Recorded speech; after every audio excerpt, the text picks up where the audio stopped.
Hey, what's up? My name's Grant Kanoki. I'm a singer, songwriter, producer, and artist, and you're listening to Power 98.5. We don't play the social game. We are social. Power 98.5. You're listening to Power 98.5, powered by United Angels Dream, your number one resource for public relations, entertainment, and multimedia. Contact them today at unitedangelsdream.com. Hi, this is Dan Aykroyd. He's progressive. He's beautiful. He's thoughtful. He's intelligent. He's powerful. He's positive. He is Stephen Cuoco on Power 98.5 Satellite Radio. Empowering listeners from the US to the UK. Live on air with Stephen Cuoco.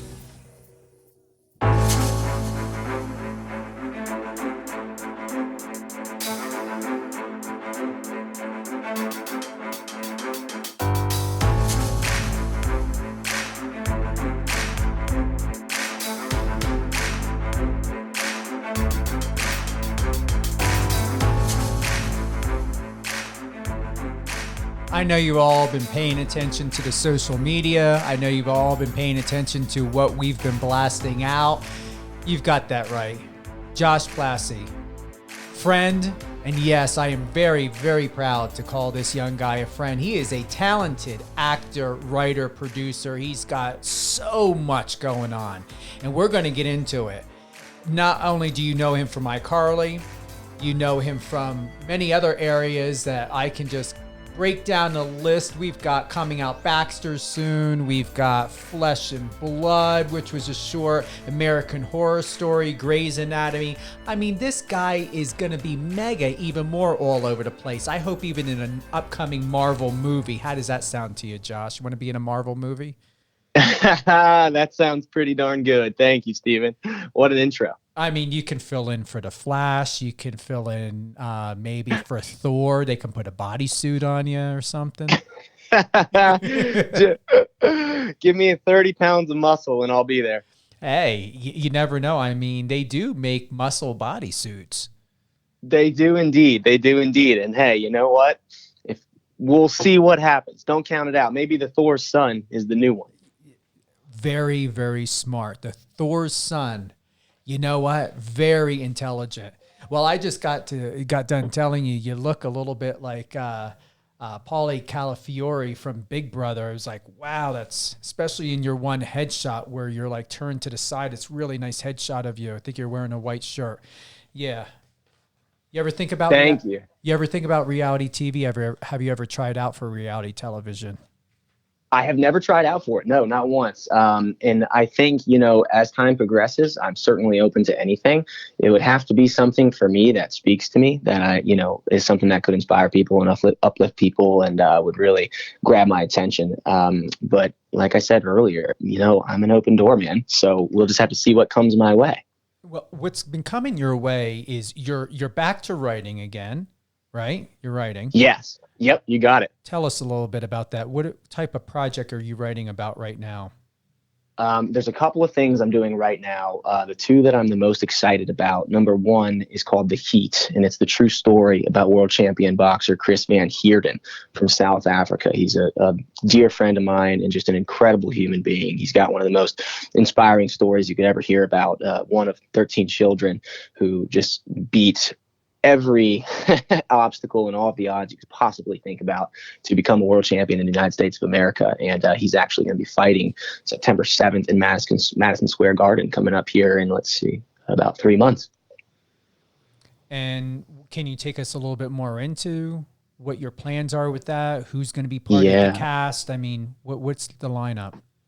Absolutely. So we don't have anything crazy lined up at this moment, just because there's quite a lot of options on the door. We've just finished the script. We're going to be going out right now to a couple of production companies that we're hoping to partner with. But Chris himself is rather connected. So we're hoping that have you ever seen by chance Whiplash? I have not heard of it. Tell me about it. Whiplash. It's a Miles Teller, J.K. Simmons film. It's probably one of my favorite films ever, where J.K. Simmons is sort of an aggressive mentor to Miles Teller, but he sort of Miyagi's him throughout the entire film to become his best self. And the entire thing is about sort of greatness versus family. What do who are you going to be? Sort of like the Achilles story of classic family versus greatness journey.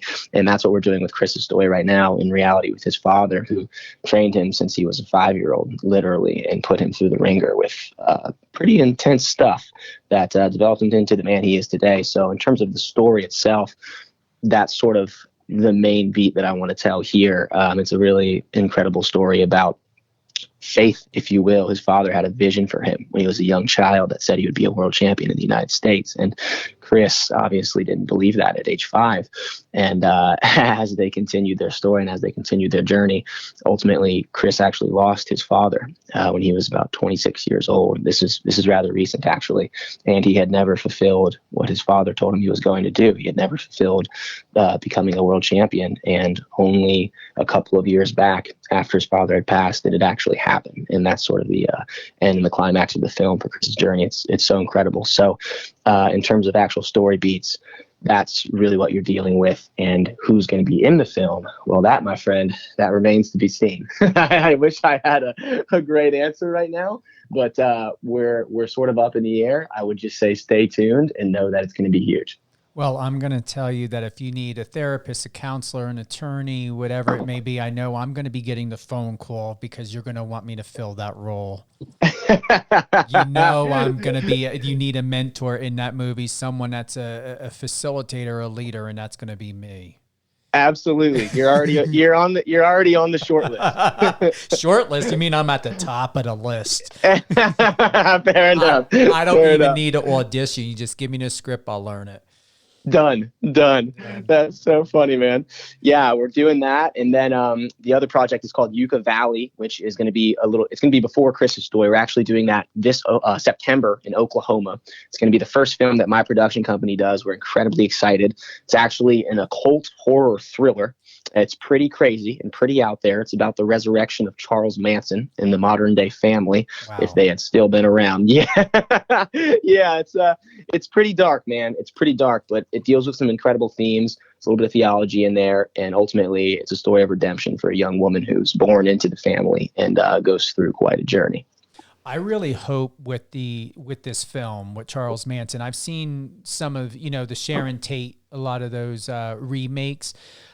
Yes. I hope with this one, Josh, that it really turns out to really capture who Charles Manson is, because I feel like any films that were done, it seemed a bit lackluster. Like it was something that I already knew, but it didn't feel like there was really any dimension to the way Charles Manson was presented, if that makes sense. I completely agree. Absolutely. I completely agree. And if you're going to do it, you have to do it right. You have to go into it. You have to study it. You have to portray it as it was.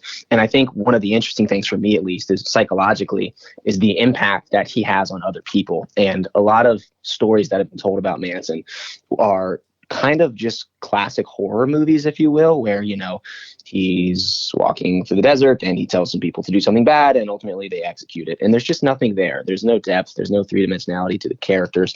And what's intriguing to me is, and this is why we have a female protagonist in the film, is because of the way that he was able to manipulate them in real life and the psychology that it goes through with that. I mean, he actually had a book from Dale Carnegie called How to Win Friends and Influence People.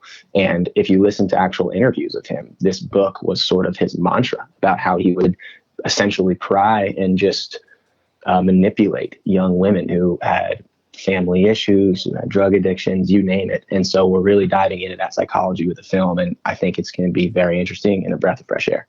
How do you plan to obtain information? I mean, like real information about Charles Manson that you can go into the world. And I know you mentioned about this book, but I mean, are you going to look into listening to past audio that has been published online? Oh, absolutely. Okay. Yeah, absolutely. No, that's a great question. Absolutely, man. And we've done a lot of that. There are, I'll say, countless audio tapes. There's articles. There have been numerous books, and then there's actual recounts from members of the family that we actually picked up and purchased. And they go rather in depth, actually, with how they were treated, why they loved Manson. And the craziest part about it all is that even today, 60 years later, these people are reflecting upon their times with a positive outlook. that Spawn Ranch and their time there was genuinely relieving to them from their life. And it's really incredible to see that, and sort of the allure of these cults. Even today, from Heaven's Gate to the Manson family, there's always seems to be a constant variable there that these people are escaping a much worse version of life. The reality that their home front was really dark, and these sort of predatorial, we'll call them fake messiahs as they pitch themselves, always open their arms and preach this sort of, hey, life's going to be good with me. And then it ultimately goes wrong. So yes, the short answer is we've had a number of books, articles, tapes, you name it. Something just came to me. Do you consider this? Do you believe that when it comes to Charles Manson and the influence he had, would you ever consider, if not including it into this film, but into a future, say, mini docuseries about how, and this would be my question, how does Charles Manson and his influence correlate in today's society and its teachings? Now, that was a little bit of a title that I gave you there, because when you think of Charles Manson and take out the fact of what happened with the murders, not that it wasn't important, but when you look about the manipulation and the influence, when you think about big pharma companies, social media companies, Facebook, Google, all of this stuff, the big, huge monopolies that are out there, what social media does to people's mental state of being, their mental health, I really don't see that much of a difference. I look at today's society, if you really think about it, since we're on this topic, once again, when we think about the manipulation, when we think about the coercion, when we think about followers, when we think about influencers who are supposedly influential, give me your honest opinion. Does it really separate when you think of Charles Manson as a singular person who affected the masses? Does it really make a difference, or is there a similarity of what we live in today's society? Is today's society really a huge mass cult governed by huge political and corporate businesses and their mindset of the people that run them? Oof. Oh man, you took it there. It really just came through me to where that would be very interesting, to where it's the association is just very, very similar. Yeah, because no, absolutely. Real quick, if I may say, when you think about murdering, there is the specific act of murdering, but what about murdering your soul? What about murdering your identity? What about killing your person and personality when you think about numbers and validation, and how so many people are struggling with mental illness, addiction, suicide, reckless behavior, because they are challenged and they are led to believe that in order to kill themselves or a part of themselves, to adapt, to be able to conform to what is considered maybe a sense of proper socialization. Where's the difference? Yeah, no, you bring up a very interesting point, my friend, a very interesting point. I would say that you are right. There isn't a crazy difference on a large scale. Obviously, like you said right off the get-go, the line becomes when you murder. Obviously, when you take it there and you take it to an extreme of which you're breaking the law, that's the obvious line. But in terms of similarities and the correspondence between the two, I think you're absolutely right. I mean, the bottom line, at least as I see it, is that people, they want escapism. People who are in really dark places, they fluctuated to these cults back then because they didn't have anything else. And that's how Manson was able to prey on these young women and even some of these young men, is that for them, they believed everything he was preaching. He actually told people he was the Messiah. He told people he was Jesus, the second coming. He was able to get into the heads of these individuals, so much so that they were ready to leave everything else behind. And I think that for a lot of them, they didn't have much worth losing. And so today, to compare that with these social media companies and a lot of the things that you're talking about, it's sort of that escapism as our word here, in the sense of people who are trying to get away from something else in their everyday life. You know what I mean? People who are unhappy, whether that's their job, whether that's their family front, whether that's their holistic outlook on life. You talked about suicide. You talked about a lot of these, issues with depression and anxiety. And today it can feel so overwhelming that people want to find escapism in something. And so for them, they put that in whatever that might be, Instagram for 10 hours a day. You talked about big pharmaceutical companies, using people. You talked about politics. I think it's all relative, man. I think you may bring a very good point. And for me, it just comes down to escapism. And that's so many people living such dark and tumultuous times that they want to put their hope in something else, and they want to sort of escape into a separate reality. And with Manson and with all of these cults, that's exactly what they pitch. They pitch a separate reality. And with Instagram, with Facebook, with all of these things, with Twitter, you name it, when you're on there and you're really scrolling and you're really doing your thing, I mean, if you truly pay attention, it's 20 minutes, it's 25 minutes you've been scrolling. And I know people might say that's not true, but if you really pay attention, go look at your screen time. I dare you to go look at how long you've spent on your screen. It's an innate amount of time. And for us, that's our form of escapism. So if these companies are pumping slowly but surely, I mean, we're getting into a Orwellian 1984 type of conversation here, but if these companies are pumping one source of information at you slowly but surely through these, let's say Instagram, let's say Twitter, let's say all these companies, and that's all you're being exposed to, then you're absolutely right, man. That's the exact same thing as what these cults were doing. That's the exact same theology as what Charles Manson was saying, as what, you named Heaven's Gate earlier, any of these things. It's really the exact same sort of principle. I'm not saying Instagram is Charles Manson here, by the way, but you you get my point. I do. It's definitely the same thing. Yeah, you're absolutely right. And when you think about it, from the stories and the audio, and especially the films I had seen on Charles Manson, very selective when it came to information and when it came to the validity and the truth of the information and how it was distorted. Isn't that what we deal with every day? So true. So true. You're absolutely right. Again, that's kind of what I was trying to allude to, is that if there's only one source, yep, then there you go. Isn't it interesting?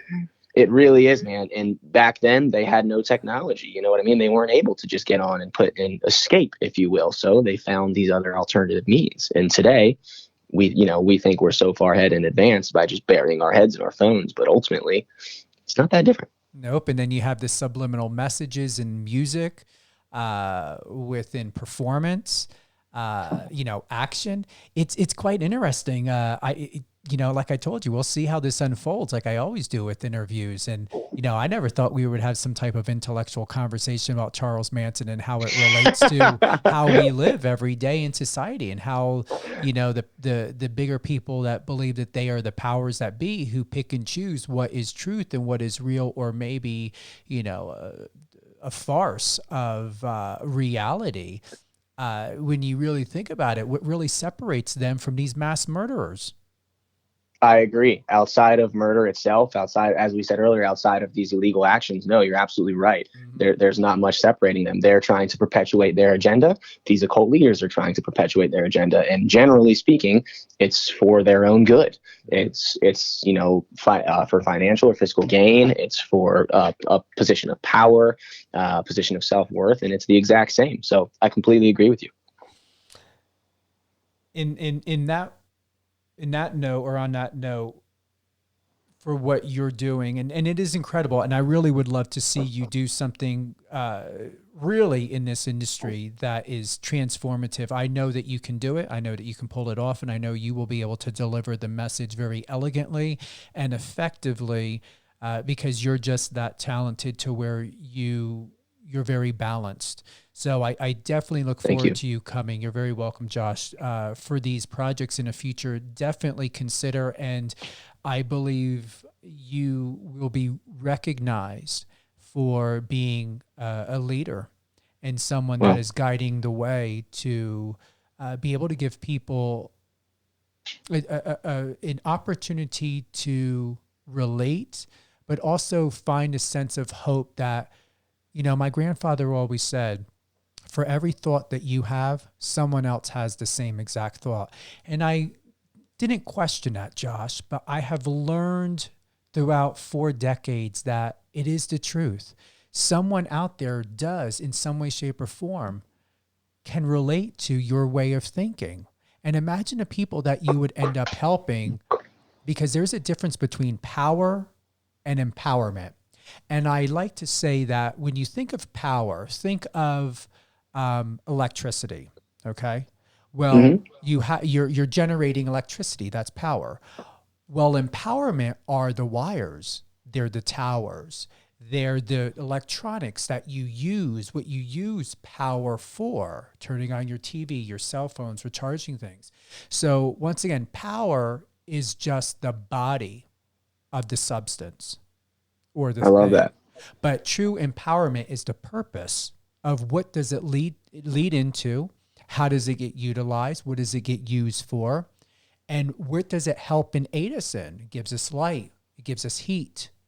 So you have the ability of empowering people by taking facts, which is power, and then facilitate that through the means of word, because you are a brilliant writer, word, film, anything whatsoever.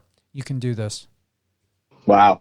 Thank you, Stephen. That means the world, my brother. And I completely agree with your grandfather's statement. I think so as well. My dad is a Navy SEAL, former Navy SEAL, no longer active duty, and he said something very similar. Although it wasn't about thoughts, it was that for everything that you do, someone out there does it better, and that serves for a lot of things. That serves as inspiration to be better. That serves as a message in humility to know that there's always someone out there doing it just as good as you are, and don't get too big for your britches. And so I think that what you're saying is directly in line with a lot of what I've been taught too, and I think that if done correctly, entertainment in general, what I'm trying to do out here, both with writing, producing, and acting, and creating a platform, I believe it can really serve in a big way. Everything you just said, I think it can empower people. I think it can uplift people. And if we're successful in that, man, then I'll be a very happy gentleman. Take us into now, to bounce off of producing, writing, acting, iCarly and Baxters. Where do you want to begin with this? Because this is very detailed, and there's a lot going on here with these two components. Yeah, definitely. Thank you. So iCarly is the most recent one, so I suppose I'll start there. I was incredibly fortunate to be on the final 3 episodes of the first season of the new revival. I can't give crazy details since the episodes haven't dropped yet, but I can, of course, speak with you about most of it. I play Carly Shay, Miranda Cosgrove's boyfriend, in the last 3 episodes, and the season ends with a nice cliffhanger between a lot of what's going on. And I can just say that the experience was so fun. just absolutely amazing. It's a multi-camera comedy, which was the first time I'd been exposed to that. I've primarily worked in drama, as you mentioned earlier, Grey's Anatomy and American Horror Story, Feud, Criminal Minds, shows like that I've done. But this was the first time I've ever been on a multi-camera sitcom. And it's just such a different world. It's so much fun, man. It really brought out my inner child. It allowed me to laugh, to smile, and take the craft seriously, but also remember that, we're here making entertainment. We're here having fun. And the entire thing was so interesting to me because of the way they shoot. They do 1 episode a week. And the first 3 days are actually just blocking. You do a network run through and a studio run through, kind of a producer run through, if you will, to sort of test, make sure everything's working. And then they make rewrites on the script itself. And they do, a blue revision, a yellow revision, a table read, table revision, and then a shooting draft. And so these actors on these shows, it's incredible. They're getting redrafts the night before they're shooting. It's almost like a soap opera in the sense that they have to memorize, especially Carly, because she's the lead of the show. She has to memorize, 50 pages worth of rewrites. It's incredible. So that was really, really fun and really interesting. And, you spend all this time working on a joke, working on your comedic timing and your relationships to the other characters. And then the next day it's different. So it really keeps you on your toes. And just allows you to be free and more in the moment. And so I have to say it was probably the most fun that I've ever had on any show. I just thought the cast was incredible. The crew was amazing. The energy was so great. We shot on the studio at the soundstage down at Paramount. And I just thought that everyone was cohesive and fun. There was never a dull moment. And sometimes on sets you get one person or two, maybe even two, who are having a bad day, and that energy spreads like wildfire, man. And there was none of that. It was absolutely incredible. So should I come back to the show, I would be a very happy man. You belong there anyway. And if you don't, you'll have something else, whether it's your project or someone else's project. You're going to be on something. Thank you, my friend. Thank you. Yeah, I really appreciate that. I've got a couple things in the works recently that I was up for, and a couple more auditions coming up this week. And it's ever flowing. So I think something will hit very soon, and I appreciate that. Lead us into Baxters. Now we're talking about you were on 32 episodes? Correct. Yep. All right. Take us into that, because this was a project that was done, like 2 years ago? That's now coming out? Yeah. So this was a project that was done 2 years ago. It's based on a literary series, actually, from a woman named Kingsbury, and she sold over 36 million copies of the novels. So it's got huge IP, a great audience. We did 32 episodes, shot here in LA. And because of the pandemic and a number of other reasons, it hasn't aired quite yet. And then it's an MGM show. And I don't know if you've heard, but recently Amazon acquired MGM in a pretty much a mega deal. I can't remember the exact figures, but I think it was just south of $9 billion. Wow. So they have to go through. Yeah, it was crazy. I think it was 8.45 billion. And so Amazon now owns pretty much all of the property that MGM once had. And so they're gonna have to go through an entire, transition and acquisitions period before that's done. But once they've done that, and Amazon makes announcements, we'll know exactly where the show is going to land. But as of this moment right now, we're just waiting to see where that home is. And man, I am so excited to have everyone see this one. It's pretty awesome. And again, like you said earlier, I was on 32, so it's obviously the biggest show that I've done for me. My character is really fun. I play Luke Baxter. I am the only son within a family of 5 daughters, which is really a fun thing. And I got to work with Roma Downey, who plays my mother. She's just amazing. She's Touched by an Angel, so many other shows. Ted McGinley plays my father. He's probably one of the funniest people I've ever met in my life. And then the entire cast, without rounding out too many names, is just fantastic.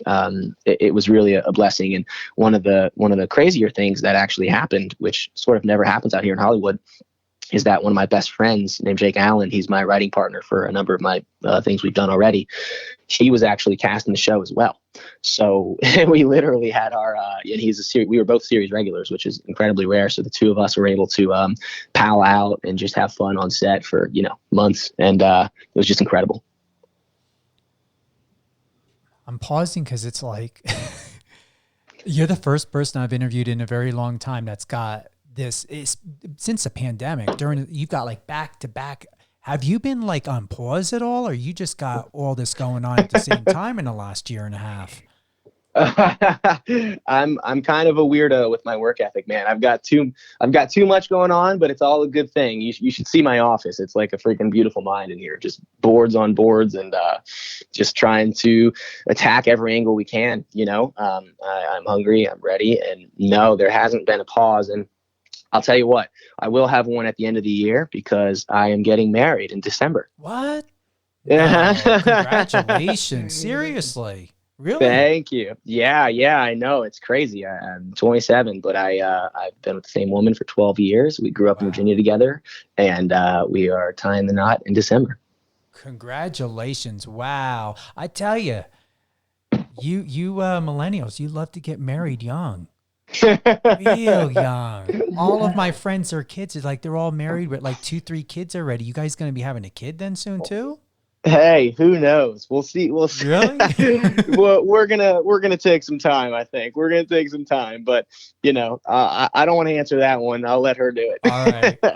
Just be prepared, because listen, like I support you. Like, you've got my total support. The family, the white picket fence. I mean, the whole Smallville type of fairy tale.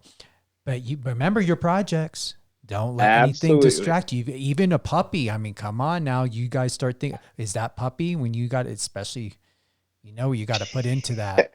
What are you going to do about your writing? Yeah. Wait a minute. You do have a dog, don't you? I do. I have a 2-year-old Siberian Husky, and he is insane. He's going to be a puppy for the next 10 years. Yep, exactly. All right. I run this guy, and I'm not even kidding. I'm not being sarcastic here. I'd say I run him at least 5 miles a day, and he goes to the park, and he still has unlimited energy. Oh, yeah, another 10, 15 years. Those dogs, that breed, yeah, they forever stay young. And you're doing all of this. You're doing all of this, 27, going to be married in December. You've got iCarly, Baxters, you're writing, film, research, Charles Manson. Now that I gave you at least 2 new documentary films that you can bounce off of. Social media and world influence, or combine them both together. I mean, what else? Wow. Yeah, no, I appreciate you, Stephen. Wow. Yeah. I mean, my ultimate, I have a lot of aspirations and goals, but ultimately I would love to establish my own production company here within the next 5 years or so, which is why we're trying to make this film right now and, get competitive, get out there, make movies that have meaning, man. At the end of the day, we talked about Charles Manson, obviously, and that sounds like it might not have meaning, but there's a deep rooted message at the core. And that's what it's about for me is at the end of the day with entertainment, making content that matters. I don't ever want to just put out something to make a buck or put out something as just, pure escapism for a Sunday night. I would like to make films that speak to people. A good example that I have is probably my favorite television show of all time is the first season of True Detective. And at the end of True Detective, I think it's the best scene ever written in cinema history when Matthew McConaughey and Woody Harrelson, you've gone through the entire journey. And at the end of the day, Woody looks up to the sky and he says, it looks like the darkness has a lot more territory. And then Matthew McConaughey, rolls out on his wheelchair and he says, yeah, but everything started as darkness. And to me, it seems like it's getting a little bit lighter. And when I heard that moment, I was 5-10 years ago watching that show, I just was like, oh my gosh, that's what it's all about right there, man. It's getting a little bit lighter. And the showrunner, the writer, the producers, everyone involved, they put out it's subliminal. They didn't hit you over the head with it, but they put out a message that matters. And the show was just so incredible the entire time. It was interesting how they used darkness, but then really ended it on a light message. So for me, that's what it's all about, man. Making content like that speaks to people. You told me, you said, I think that mindsets and anything related are always fun topics of discussion. Yes. What I take from that is it's all about teaching and learning all at the same time. Yeah, absolutely.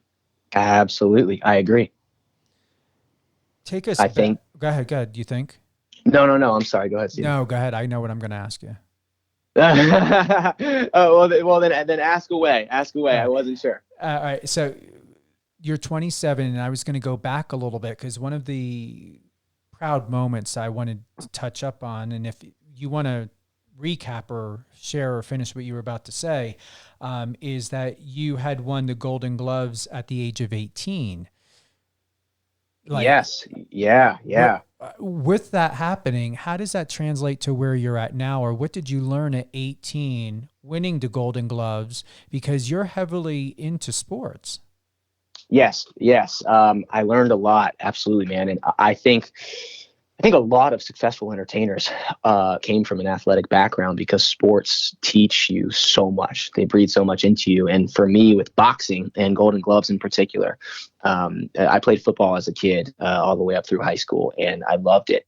But ultimately, it was a team sport where someone else, determines your destiny. And that's great. Football is probably my favorite sport out there. But I found that for me, I wanted something where it was just me. I controlled my destiny. And really that comes down to boxing, wrestling, combat sports generally. And so I transitioned and I learned so much in that, man, because the preparation that it takes both mentally and physically, and even spiritually and emotionally to a degree, to really get in that ring and stand across from another human being with, one possible outcome is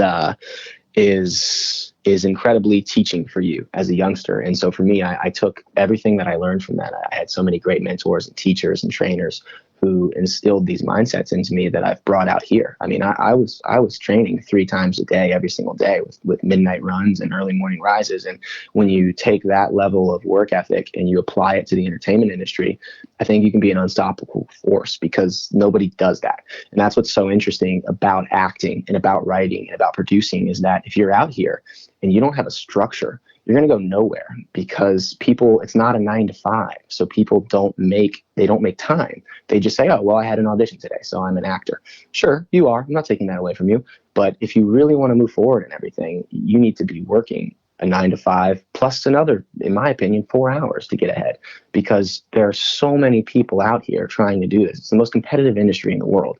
And now if you're an American, with the emergence of self-tapes, you're competing with the Aussies, the Brits, everyone in the world. And so for me with boxing, how that translated was, I started boxing a little bit late. I didn't come into the game until, I'd boxed a little bit growing up with my dad, but I started late, and I always envisioned it as a highway. We were talking about mindsets, and I thought, okay, if I'm this far behind and these top % boxers are driving 100 miles an hour, metaphorically speaking, then I have to drive 200 miles an hour. And so I took that mindset and I did. I drove 200 miles an hour every single day, and it ended up with me being victorious. And so when I moved out to Hollywood, I was 21, and that's incredibly late, believe it or not. And it's completely possible to do that. Many people have been successful, but in my opinion, I was far behind. And so I actually applied that exact same mindset. I said, okay, well, here's the highway. I'm very far behind. I haven't been on a Disney show as a kid. I have no relationships out here. I have no experience. I know no one. It's literally just me in the biggest city in America. What am I going to do? Well, I'm going to drive 200 miles an hour. So I did. I hit the ground running. I was in 3 acting classes. I was a full-time student in college. I was teaching boxing on the side, working at a restaurant. It was madness. So my point in all of that is saying that the boxing mindset that I had learned and adapted served me so well in the entertainment industry. And if anyone's out here hearing this, I would highly encourage you to adapt sort of a sports mentality into your writing and your acting and your producing, because without it, there's just no structure, and it's really easy to sit around and fool yourself into thinking that you're working hard. Excellent point. Excellent point. And the reason why it's all about what I hear is conditioning. We can always do more than just eat correctly or eat to our blood type and exercise. The number one question to ask yourself every day is, how are you conditioning yourself emotionally, mentally, physically, spiritually, or, all the above? That's the takeaway. That's the golden gem that I got from your share in that moment.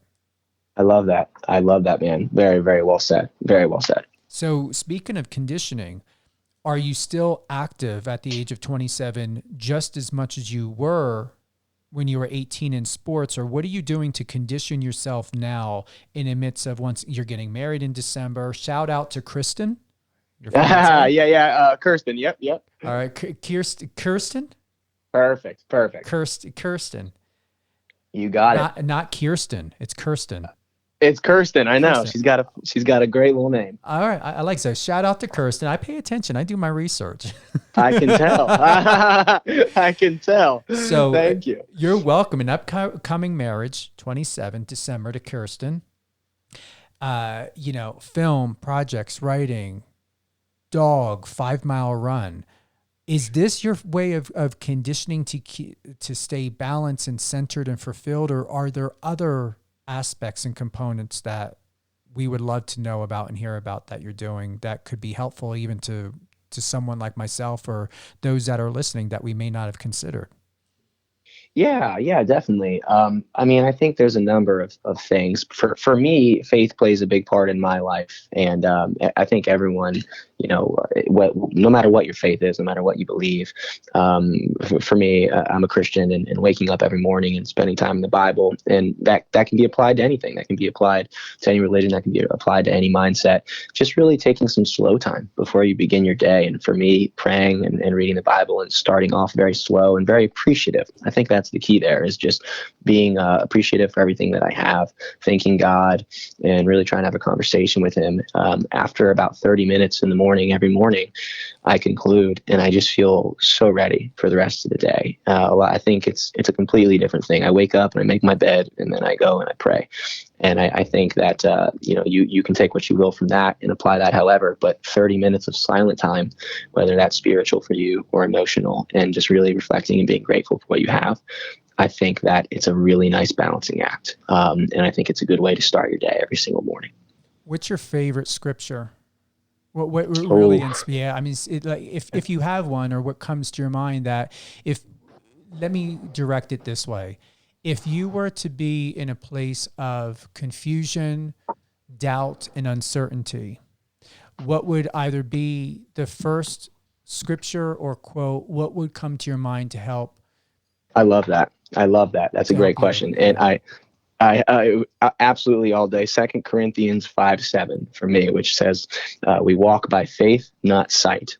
And I think that I'm so glad you asked that question, because whether you're a Christian, whether you're anything, obviously you can be a non-believer, you can be a different religion. I think that this particular scripture is applicable for everyone. We walk by faith, not sight.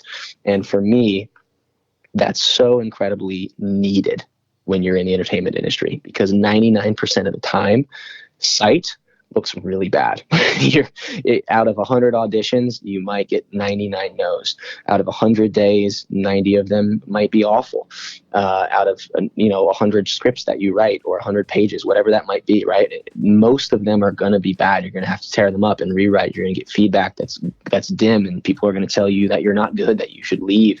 And if you just look at things from a bland, human standpoint, it's really, really discouraging. And that verse for me, we walk by faith, not sight, that encompasses everything that drives me every single day, because I know in my life that Jesus has a plan for me.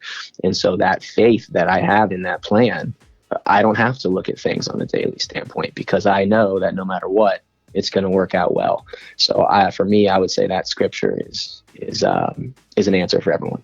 That is a beautiful, beautiful testimony, and I'm going to say finishing of a incredible interview. We're not going to cut this too short yet. We are going to start to close out, but thank you for that. I mean, for what it's worth, Josh, that was something that I needed to hear. Wow. So thank you. Thank you, Stephen. Repeat that one more time again, because it deserves repeating. Yeah, absolutely. It's 2 Corinthians 5:7. We walk by faith, not sight. Because if you let yourself walk by sight, you're going to be sad. You're going to be discouraged, because the world is dark, man. And most days are hard. But if you walk by faith, you trust in God's plan for your life, you're going to be a happy individual. And here's why I wanted you to ask, to see if there was something else there that could be taken away. How many times do people put expectations on themselves and don't see? They do not see every single day the fruits of their labor, the rewards that they think they should have earned or have gotten, or to have gotten that phone call or that letter in the mail or whatever it may be, that you've got the part, you got the role, you got the job. So true, man. So true. Very well said. You're right. All the time. It's constant. And we want instant gratification, but instant gratification is unfulfilling. When you actually earn something and you take the time for it, it's going to be so much more rewarding. And I think that you can't let the daily failures and the daily struggles get you down. You just have to trust in a larger and bigger plan. And you have to be honest with yourself about how badly you want it. And if you truly believe you're meant to do it, because if you truly, truly believe you're meant to do it, God will give it to you.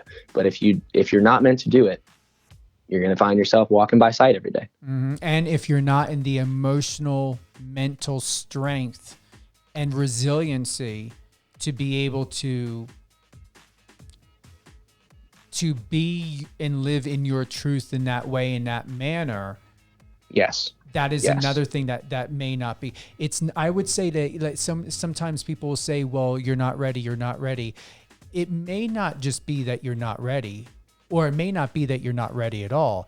It may be that you don't have enough faith in yourself. Maybe you're not believing enough in God because you're still being fearful of the situation, that you're fearing that you're not in control, or you're fearing that you're not good enough and you need to create a persona, a temporary persona, or some type of sense of being to accommodate other people, to give them the illusion that you're ready or that you're capable, that you can get that role, you can do that role, you can do that job.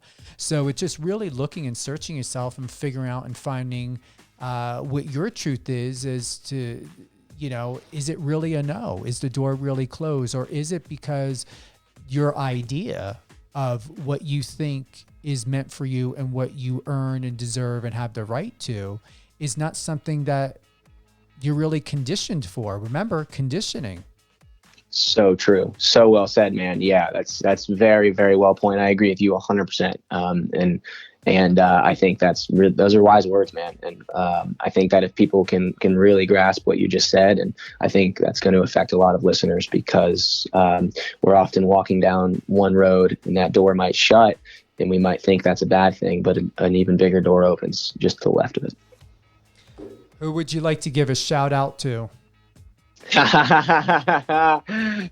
My mom, Kelly Plasse, well, Kelly Gaskill now, and Kirsten, my fiance, soon to be wife, Kirsten Hauser. Give a shout out to her.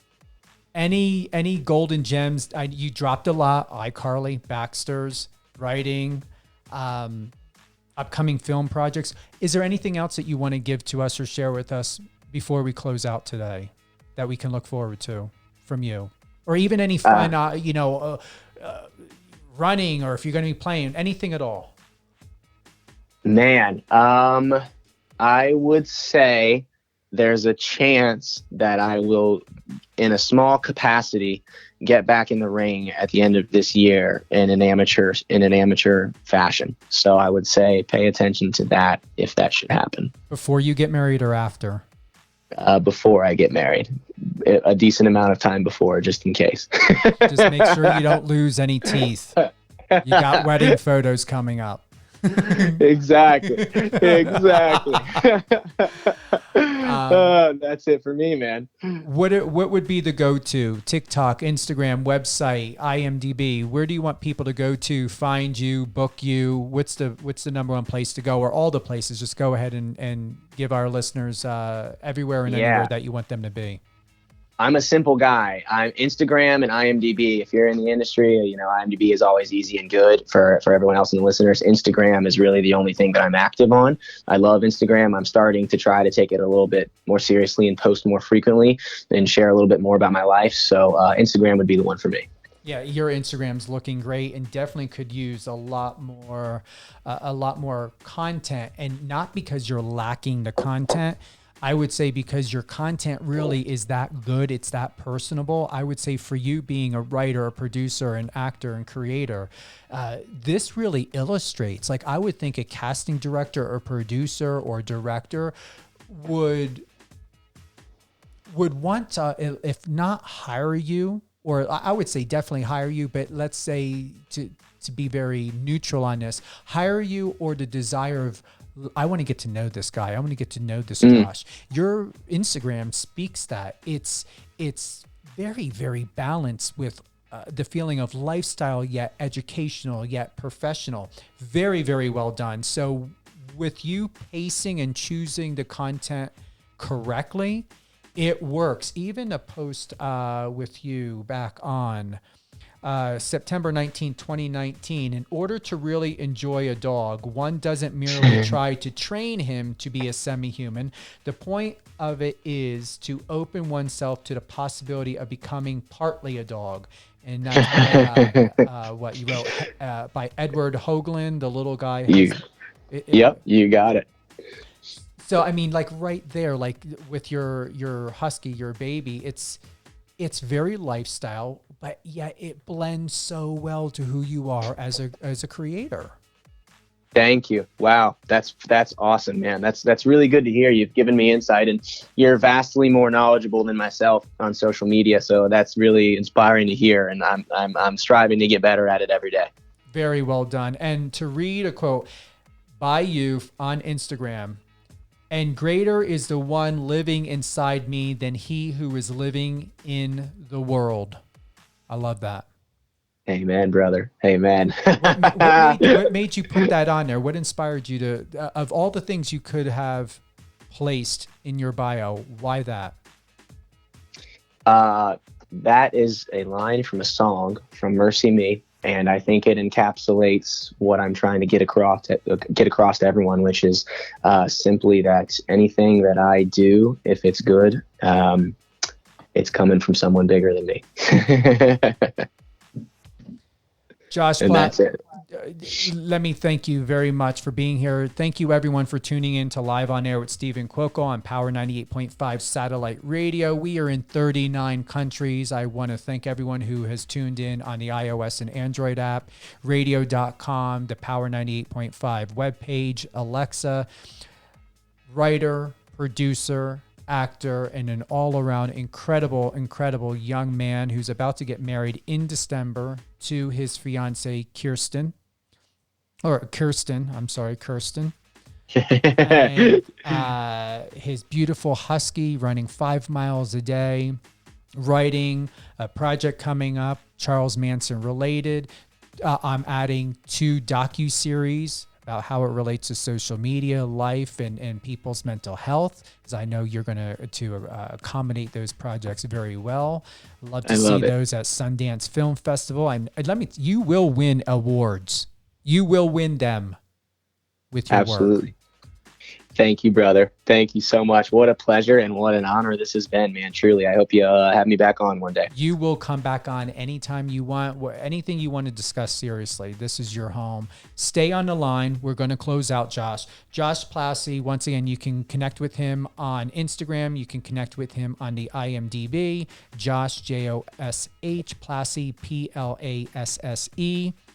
Anything you want to in your final thought, want to say before we head on out of here? No, my final thought is simply for you. It's just thank you, Stephen, for having me. Thank you for creating this amazing channel. And thank you for everyone who's listening. I mean, I just think this is fantastic. And I hope that you all continue to tune in, because I know Stephen has big plans for future guests and everything else that he's doing. And you're going to be one of those right back on here, Josh. Thank you, brother. I appreciate you. I appreciate you. Stay on the line. We're going to close out. Thank you, everyone, for tuning in. Power 98.5. You know where to find us. We've got all the best. Come on, Josh Plasse. We had Andrew Gray. We've got more people coming. This is your home. Celebrity news.